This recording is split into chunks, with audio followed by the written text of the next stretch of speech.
Danny West joining us from HawgSports.com, part of the 24/7 Sports Network.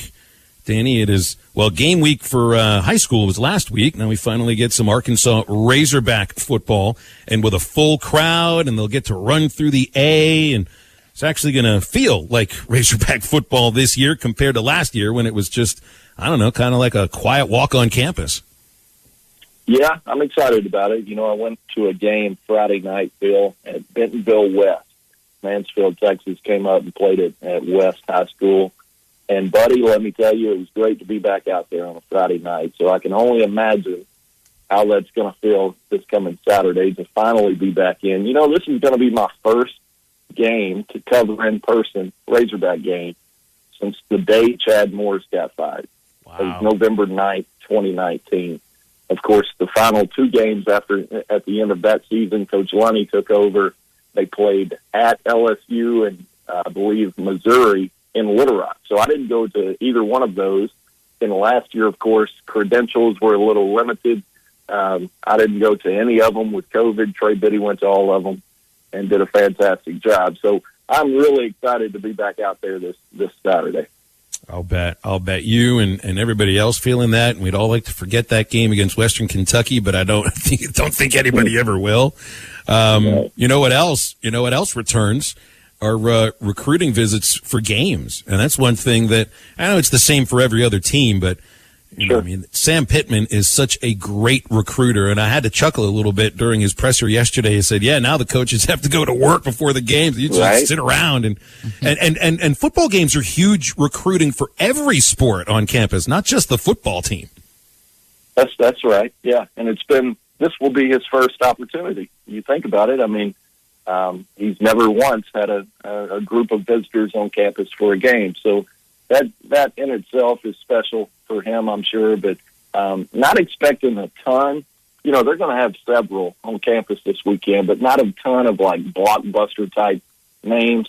However, that Texas weekend is already shaping up to be a really good one. We've got several confirmed names already for that weekend. Got a few for the coming week, but like I said, you know, it is the season opener against Rice. I think, you know, if Texas were coming to town this weekend, you would see it this weekend, but certainly expecting quite a few for the Longhorns matchup here next week. And we're talking about guys, I could throw out a couple names real quick, but Anthony Brown, a guy we've talked about out of Tennessee for several months now. He's listed as an athlete. Arkansas wants him as a defensive back. They're talking to him about taking over for Jalen Catalon once Catalon leaves here, so I'm sure that's pretty appealing to Anthony.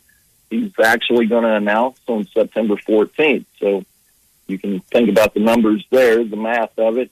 If he's here 3 days prior for an unofficial visit for a really marquee game against Texas, and then 3 days later he's expected to announce his decision, I think that would bode well for Arkansas. We'll see.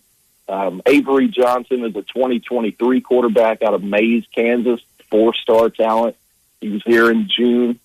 I know he's really high on Arkansas coming off that initial visit, so really important to get Avery back on campus. You've got Kane Archer, the young quarterback out of Greenwood, class of 2026. Now, we're reaching way out there now, but this one's going to be really good.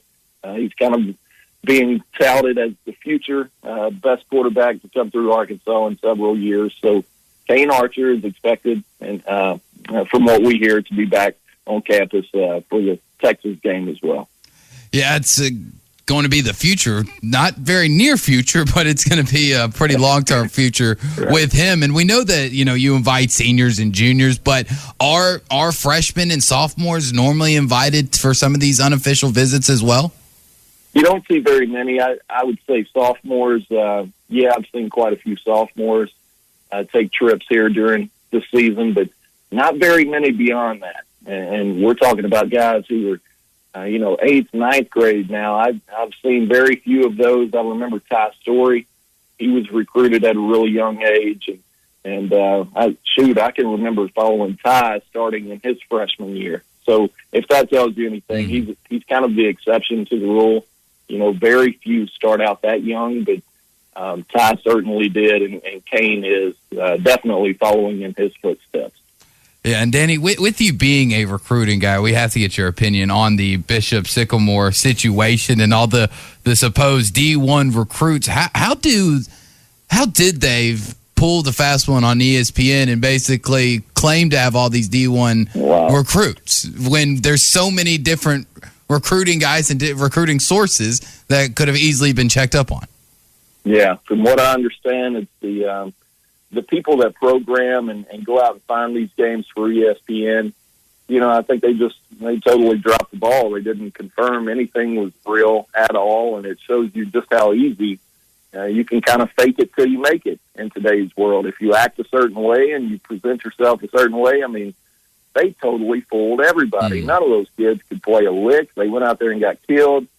And I'm astonished by it. Like, I've never seen anything like that in my life. I mean, we've seen a couple of recruits, in the last decade that come out of nowhere and make a signing day announcement. Hey, I'm signing with so-and-so. And no, the school has never heard of these kids. So, the way I see it, buddy, it's really sad, that so many young people are involved in that. And more than likely, it's some idiot adult at the top of it who's just trying to hold on to something to make himself feel more significant and, attention seeking and all that sort of stuff. And boy, it's really embarrassing for a lot of people. I don't understand how exactly they pulled it off, but man, that's a rough look for a lot of people.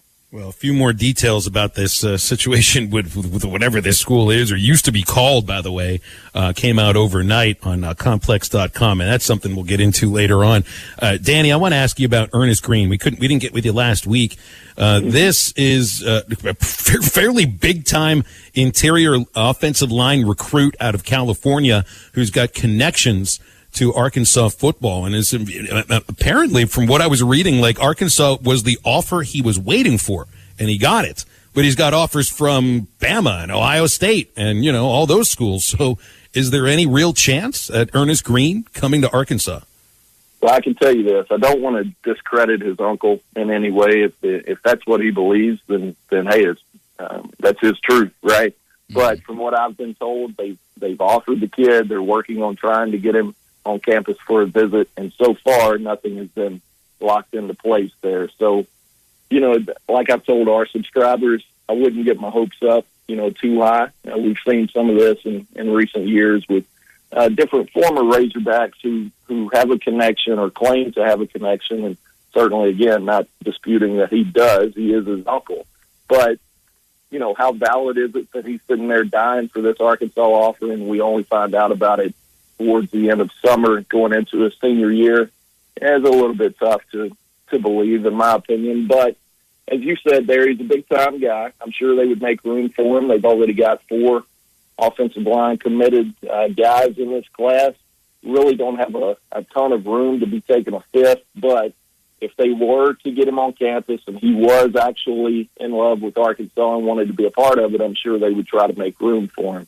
Like you said, he's 4-star, number 61 in the country overall. Goes about 6'4", 330, so he definitely checks all the boxes from a size standpoint when you think about what Sam Pittman wants on the offensive line. But until he sets a visit, buddy, I'm not sure we're not wasting time. We'll see. Now, if he sets that visit date, you guys will be the first to hear me say, hey, this thing's real, and credit to Arkansas and his uncle for making it happen. But until that visit happens, it's just going to be tough for me to believe. Yeah, Danny, and kind of off of that same note, you've dealt with a lot of guys throughout your career doing all the recruiting stuff that you've done.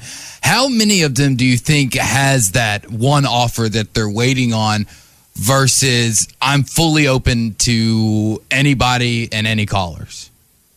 Yeah, we've seen some in the past that are really they stuck to it. They really waited for a particular offer, and in most cases, I would argue most of the time those offers don't come. Typically, if you're cut from a cloth that is going to attract the likes of, Alabama, Georgia, Ohio State, and you're waiting for Texas to offer, most of the time Texas is going to join that group. So I don't see many situations where a kid is, just out there begging for a particular school, especially when he's got offers from those types already, USC, Texas, Alabama, you name them.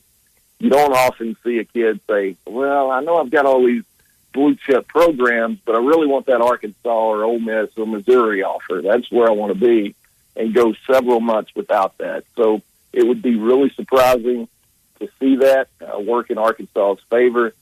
Sure, you may see that on the opposite end of the spectrum where he's got Arkansas, Missouri, and Ole Miss. We see a lot of this. I really want that Alabama offer, if that makes sense to you, but hardly ever see it work in the opposite way. Danny, was it last week? I thought I read the NCAA lifted the 25-player cap on incoming classes. I know this is something coaches were really trying to harp on with super seniors and transfer portal taking such a large portion of some of these classes. So it looks like coaches got their wish. From what I'm told, Phil, nothing official yet. I've talked to different people, different universities in football, and from what I'm told, they're kind of waiting to see what exactly is going to happen with all of that. Some of them were completely caught off guard by it and said, where's this stuff coming from? We haven't heard anything yet. So that's what I've got to go on. The people I've spoken with, they say there's nothing official yet. I will tell you, hypothetically, if that were to happen, it would be a really good year for it to happen with Arkansas. I mean, they're running low on numbers. We know that. They're just about done with the current class. And, I think they've still got some needs in this class that could be addressed if they had a few more scholars. So cross your fingers if they're able to make that happen. I think that would really benefit this class. But until that happens, nothing official yet. Danny, last thing, and then we'll let you go. A couple of weeks ago, I think it was, Landon Rogers moved to tight end. Comes to Arkansas out of Little Rock Parkview. He's a quarterback there, but now he's got the same position that the other Razorback out of Little Rock Parkview plays, which is Aaron Outley at tight end. I think Outley may be hurt, and I don't know if he's redshirting or not yet, if that's been announced or what the situation is there. But, his frame, what is he, 6'4", 215? It looks like he's got the right frame to play the position, and I guess I got to love that he volunteered for it. Yeah, a really impressive-looking guy, and always has been. Even, dating back to when they took his commitment last summer, I went and saw Landon, and, the thing about him, I think he always knew he needed to clean up some mechanics from a throwing perspective, but he had raw talent, raw ability, great deep ball, and I think they always saw something, high potential type guy. What I always saw, and not to take credit for a genius idea, we'll see how well it plays out at tight end. Take credit. Come on, take credit. Yeah, but I'm telling you, Phil, I always took one look at him and how physical he was with the ball when he did take off and run. He's trying to kill people, and most of the time succeeded. He was plowing some of these younger, smaller guys, and I always thought, man, that's, if quarterback doesn't work out, probably, if he can catch, it's probably going to be a pretty good option for tight end. Lo and behold, Arkansas really needs depth at tight end. And so far, I think they've been impressed by him. It wouldn't surprise me if he begins to move up the depth chart throughout his freshman year. I hope so. I really like Landon. As a dude, I think he's off the cuff a little bit. He's a little bit different, but in a good way. I think he's got a great mentality for the position. He's got to get bigger, obviously, bigger and stronger. But like you said, he's got the frame and I think he's got the skill set to actually do it. Danny, we'll leave it there. We appreciate you jumping on with us. Always great stuff.